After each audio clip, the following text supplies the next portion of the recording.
آپ صلی اللہ علیہ وآلہ وسلم نے فرمایا، اے اللہ اوفا کے خاندان پر رحمت نازل فرما۔ جب کوئی شخص آپ صلی اللہ علیہ وآلہ وسلم کی خدمت میں اپنی زکوٰۃ لے کر حاضر ہوتا تو آپ صلی اللہ علیہ وآلہ وسلم فرماتے کہ اے اللہ اس شخص پر اپنی رحمت نازل فرما۔ بسم اللہ الرحمن الرحیم۔ آج کی حدیث مبارک، زکوٰۃ دینے والوں کے لیے دعائے رحمت۔ صحیح بخاری حدیث نمبر 1497۔ حضرت عبداللہ بن اوفا رضی اللہ تعالیٰ عنہ کہتے ہیں کہ جب کوئی جماعت نبی کریم صلی اللہ علیہ وآلہ وسلم کے پاس اپنی زکوٰۃ لے کر آتی تاکہ آپ انہیں مستحقین میں تقسیم فرما دیں تو فرماتے، اللہم صلی علی آل فلان، اے اللہ فلاں شخص کے خاندان پر رحمت نازل فرما۔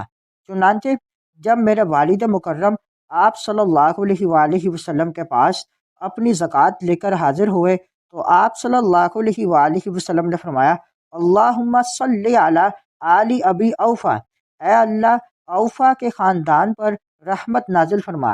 ایک دوسری روایت کے الفاظ یہ ہیں کہ جب کوئی شخص آپ صلی اللہ علیہ وآلہ وسلم کی خدمت میں اپنی زکوٰۃ لے کر حاضر ہوتا تو آپ صلی اللہ علیہ وآلہ وسلم فرماتے کہ اے اللہ اس شخص پر اپنی رحمت نازل فرما۔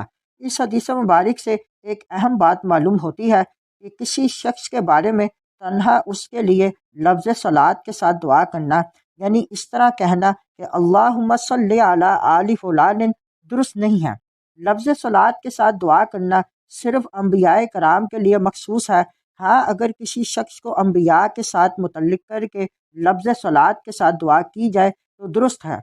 جہاں تک آپ صلی اللہ علیہ وآلہ وسلم کی ذات گرامی کا تعلق ہے کہ آپ زکوٰۃ لانے والوں کے لیے لفظ صلوات کے ساتھ دعائے رحمت کرتے تھے، تو اس کے بارے میں کہا جاتا ہے کہ یہ آپ صلی اللہ علیہ وآلہ وسلم کے خصائص میں سے ہے، کسی اور کے لیے یہ جائز نہیں ہے۔